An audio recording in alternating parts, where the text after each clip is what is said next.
OAU student, fresh controversy erupts over emergence of 2 autopsy reports. Welcome to the news, and please subscribe to our channel. Victim's family, suspect in dispute over pathologist's conclusion. Adegoke's widows cried out, Nigeria system may fail me in getting justice.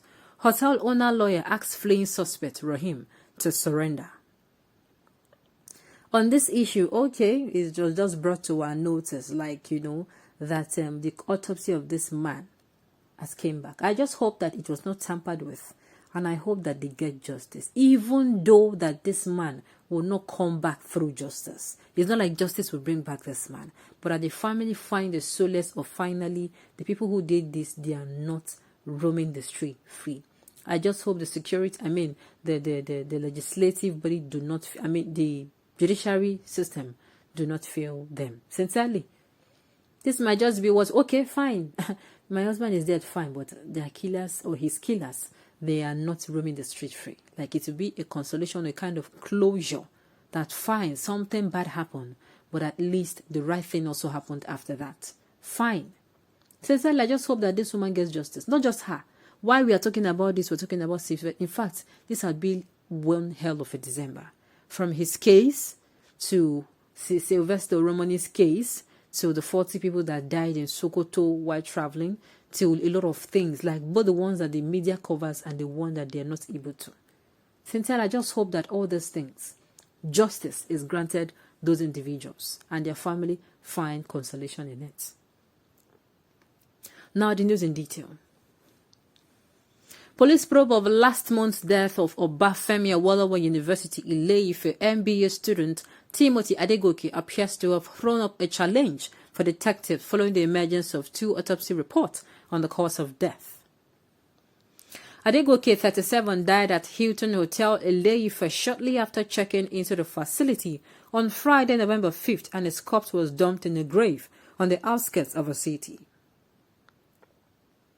The owner of the hotel, Dr. Ramon Adedoyi, and some of his employees are being detained over Adegoke's death. The autopsy conducted on the corpse is now generating claims and counterclaims from the family of the victims and the suspect. The bone of contention is the phrase of severe trauma used by pathologists in one of the reports as the cause of Adegoke's death. The official reports are yet to be made public. The autopsy was conducted on November 22nd by 6 experts, including 3 pathologists. The reports were presented to the police headquarters, Abuja, with a copy submitted to the Osun State Police Command penultimate Thursday. The 4-hour autopsy the nation gathered took place at the Department of Morbid Anatomy, Osun State University Teaching Hospital, with all sides, including the bereaved family and their lawyers, as well as those of Adedoyi and the police present. The process started with the identification of the body by their elder brother of the deceased, Gbade Adegoke. One of the autopsy report sources told the nation attributed Adegoke's death to severe trauma, while the other report said the cause of death could not be medically determined due to the advanced stage of the decomposition of the body. There is no mention of a time he suffered a trauma relative to the time of death and the type of trauma. But the 2 reports agree that the deceased's internal and external organs, including the genital area, were complete, untouched, and in their normal positions. The internal organs like heart, kidney, livers, and others could not be subjected to tests because they were said to be already in advanced decomposition stage. The stomach had decomposed and was melting while they were carrying out the test, a source said. Pathologists agreed that no incision caused blood injuries, bruises, or wounds were found on his neck. The deceased suffered no fracture wounds or injuries to his ribs, one of the reports said. However, the corpse had a subcapital fracture on its femur. The report did not state when this occurred, whether before or after his death. It added, furthermore, due to the advanced nature of the decomposition of a body and the internal organs, no toxicology tests were conducted on the body and other internal organs to determine whether the deceased died of poison, chemical inhalation, or other harmful substances, or of natural causes or diseases. If it is truly established that this is the position, then it will be medically and scientifically wrong to rule out the deceased did not die of natural causes. Also, the partial decomposition of the body was attributed to the exposure of the body to elements for about 4 days. Police sources told the nation that officials of the Water and Environmental Sanitation Department of the Ife Central Local Government Area buried the corpse after obtaining clearance from the Nigerian Police Force, a division Mora, Ile-Ife, Osun State.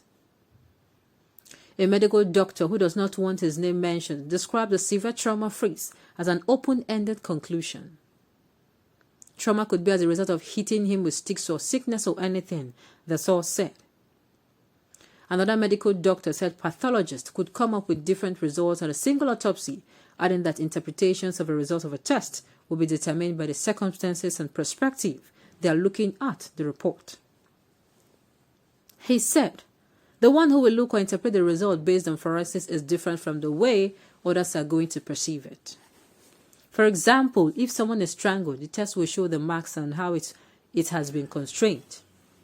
The test will reveal the marks on the neck. You will see where cathars arteries, jugular veins were restrained and constrained from taking in blood supply or passing out blood supply. He will now conclude that the person had been strangled. Yet the same pathologists, having checked the body, now discovered poison and a corpse system that is different from the hydrochloric acid, which is natural in people's stomach and the gastric area. Now he could see the acid and discover that it is not hydrochloric acid but sulfuric acid. But he read it was truly the person was strangled. But to cover that the disease was strangled, acid was poured on the deceased person's stomach. That is one aspect.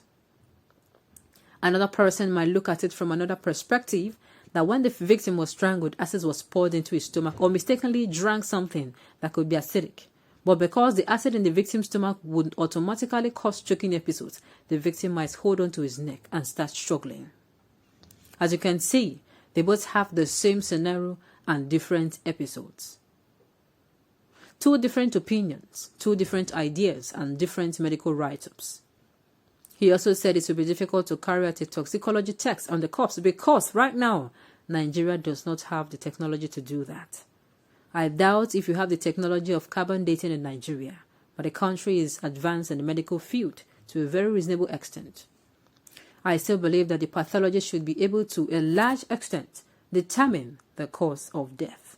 Sincerely, I pray that him, the person of Adegoke, and Mr. Adegoke, late Mr. Adegoke, late Sylvester, those people that were burnt, and everybody who have been brutally killed, like that justice is served to the perpetrators. On this note, we have come to the end of the news. We say thank you for tuning in to listen. Until I come your way next time, enjoy the rest of your day.